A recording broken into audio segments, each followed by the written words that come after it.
Audio Jungle.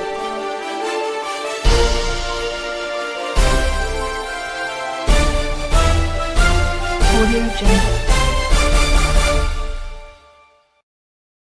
Good afternoon. On the national news this hour from Baba Wagede Imo Television, first day headlines. Tinubu won't tolerate killer headers. Sunday Igbo replies Mayeti Allah. Julius Berger family hands over 336 million naira. Second Niger bridge to FG. 5 born to death, 11 injured in Akwa Ibom auto crash. Concerns as 15 doctors die in Lagos. Nigerian man reportedly killed his wife in UK months after relocation. On sports, Super Falcons ready to reclaim Africa title in Morocco. NFF President, I am Morire Rabila Lawal. The news in detail.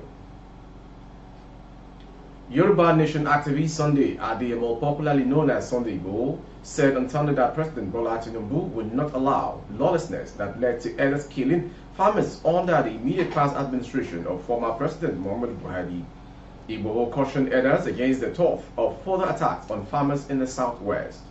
He remarked in reaction to a comment by National President of Mayeti Allah Kautel Ore, Abdullahi Ibello Bodejo, who dismissed his recent quit notice to Fulani herders to vacate the southwest. In October, Igbo had given Fulani herders 7 days to vacate the southwest. However, Bodejo had condemned the ultimatum issued by Igbo in a recent interview. Igbo, in his reaction, described Bodejo as a mere attention seeker. He insisted that Nigeria's constitution does not support mindless killings of farmers, rape of their wives, and destruction of farmlands.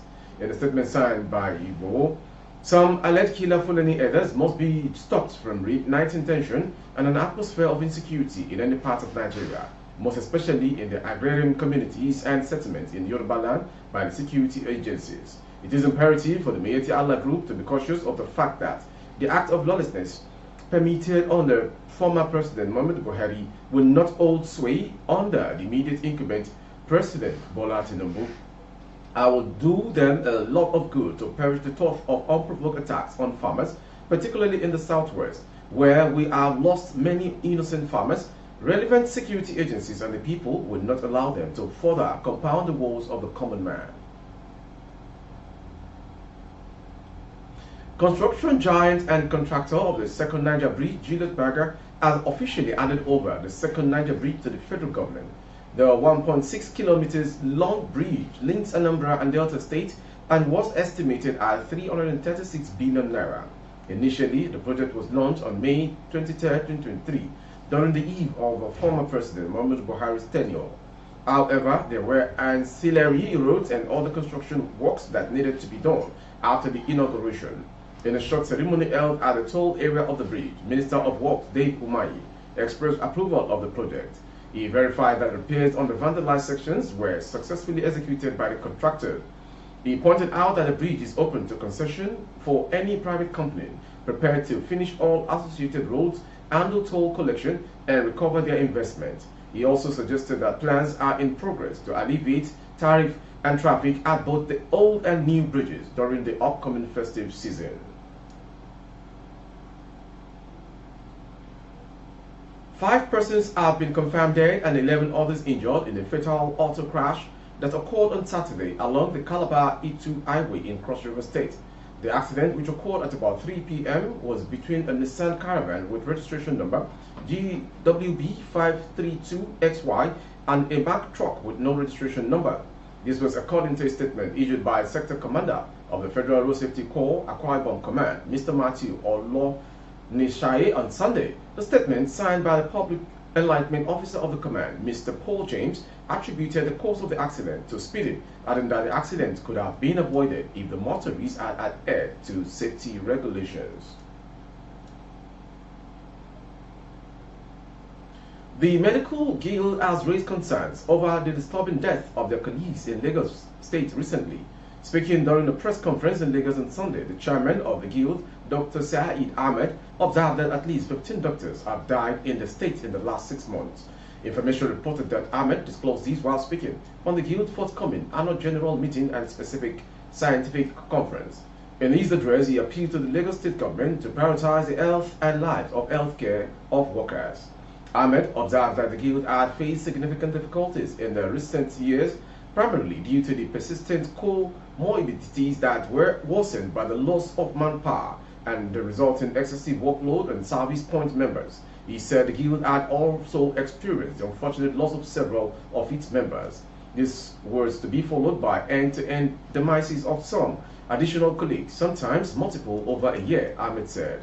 According to him, the disturbing event serves as an inescapable call to intensify vigilance towards self-care and deepen the level of engagement with the government to prioritize the health and lives of health care workers in the states. Moving on to the next story. Nifer, a Nigerian ex-account user, has given a shocking story about the Nigerian man in the United Kingdom. Nifer disclosed that the Nigerian man reportedly killed his wife, who was also with him in the UK. According to her, the couple relocated to the UK this year. She added that the incident happened after the mother of three filed a restraining order against her husband. The Nigerian man killed his wife in the UK. They relocated this year. She got a restraining order from the police, and this man still found a way to kill her. 3 children are left parentless. Mother dead, her father heading to a lifetime prison, she said in a post on Sunday, December 3rd, 2023. According to Olunfemi, brother of the deceased, made the announcement via a Facebook post. The post read, "This is officially to announce the painful exit of my dear sister, Nurse Oweye Taiwo Morenikeji, married to Abodode David Olubunmi of Ipoti Ekiti." According to the Suffolk Police in the UK and the available documents, records sent to us via mail, direct conversation from the UK police. After thoroughly conducted information, despite being caught in the act, the husband was declared the sole murderer of his wife. And for the children, they are currently being taken care of by the UK Social Services. On this note, I want to tell the entire member of Owe's family to stay calm, though painful, as justice will be served on the killer in due course. Be rest assured.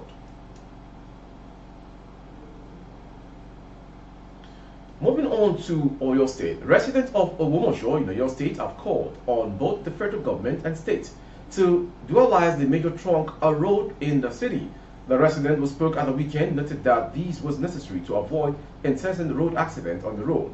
Information reported that at least to count about 18 persons were said to have lost their lives in different road crashes in the area within 1 week.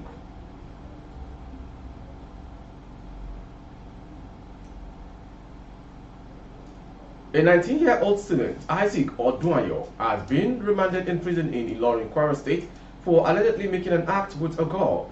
According to the police false information report, Odunayo lured the deceased into the hotel and forcefully had the act of her till she died.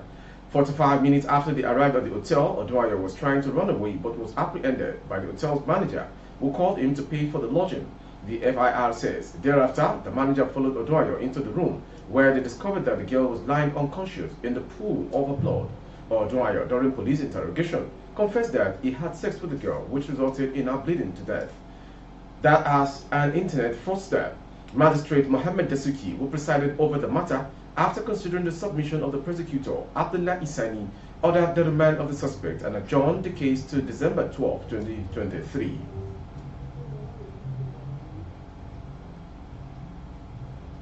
You are watching the national news from Babagide Imo Television. 3 soldiers from Operation Desert Sanity in Maiduguri, New State, have been apprehended for their alleged involvement in the theft of ammunition. Information understands that the arrest took place during a clandestine operation conducted at the motor parks along Njimtilo Road in Maiduguri. A military source confirmed to journalists that 2 of soldiers were en route to Maiduguri while the other was traveling to Abuja. One of the soldiers was said to have concealed the stolen ammunition inside a bag of rice. On December 2nd, troops conducted a covert operations at motor parks and along the road to Njimtilo. 3 soldiers were arrested. One was en route to Makurdi with 250 rounds of 7.62 mm. Another en route to Makurdi was arrested with 4 fully loaded magazines and 110 rounds concealed in a mudu of rice. The last soldier was going to Abuja. He was arrested with 14 rounds of 7.62 mm. The suspects are in custody for further investigation. However, the Director of Defense Media Operations, Major General Buba Edward, was unavailable for comment as his calls went unanswered. the media platform reported. Further, it said it had not responded to SMS messages regarding the matter after the time of filing this report.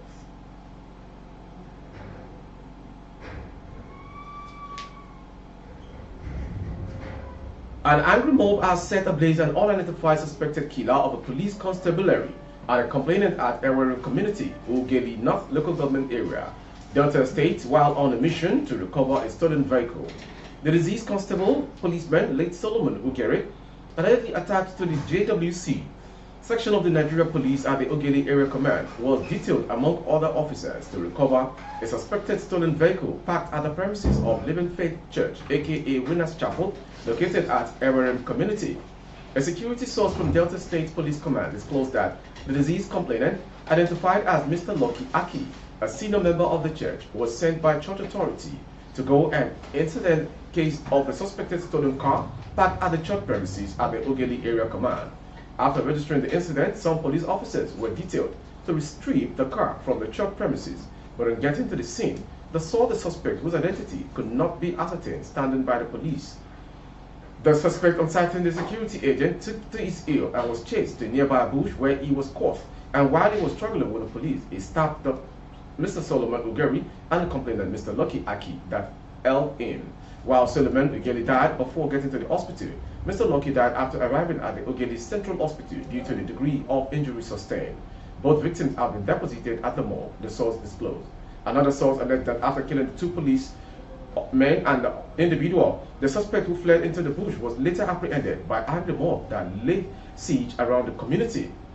The suspect was apprehended while attempting to cross the east-west road accessed by Girls Model Secondary School, Ewerem, and when they got to his house, two kidnapped victims were set free before he was beaten to stupor and set ablaze.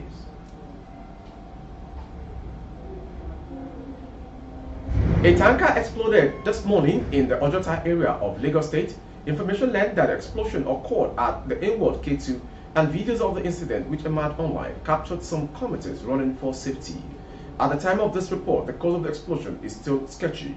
However, some netizens who shared the videos of the incident on X disclosed that the inferno is currently under control. A short statement from the Lagos State Traffic Management Agency, LASMAN, also confirmed the explosion. Lastly, sports. Nigeria Super Falcons are ready to reclaim their Women's Africa Cup of Nations WAFCON title in Morocco next year, NFF President Ibrahim Gusau has said. Mr. Gusau will disclose this following the team's 5-0 demolition of Cape Verde in the first leg final round of 2024 WAFCON in Abuja on Thursday, anchored his disposition on the team's performance at the 2023 World Cup in Australia and New Zealand. Last year, the Super Falcons could not even make the podium at the Africa Cup of Nations in Morocco, but they put that adversity behind them and rose to impress the World Cup at the FIFA World Cup. I believe they are ready for the challenge of reclaiming the African title in the same North African country next year, he said on Friday.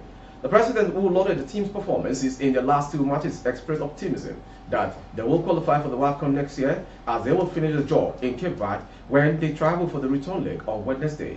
The Super Falcons are the most successful national team, and they deserve all the accolades. In their last two matches, they have scored 9 goals to put smiles on the faces of Nigerians. I believe they will go to Cape Verde and finish the job brilliantly, and we also have confidence in them to earn the Olympic ticket this time.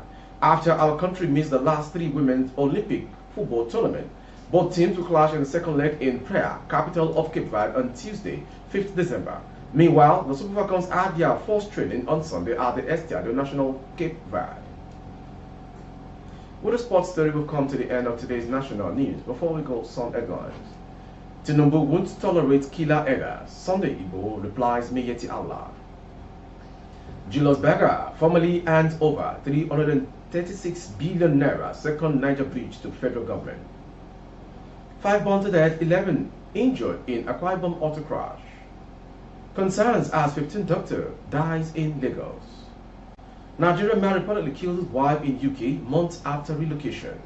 On sport, Super Falcons ready to reclaim Africa title in Morocco, NFF President. For update of our broadcast on YouTube, our handle is Baba Bagede Imo Television. Kindly subscribe and click on the notification bell. Select option all to access all of our broadcasts.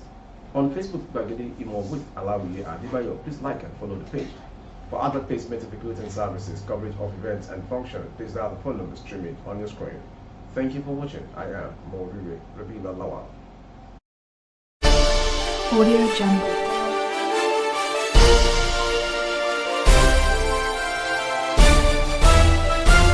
Audio Jungle.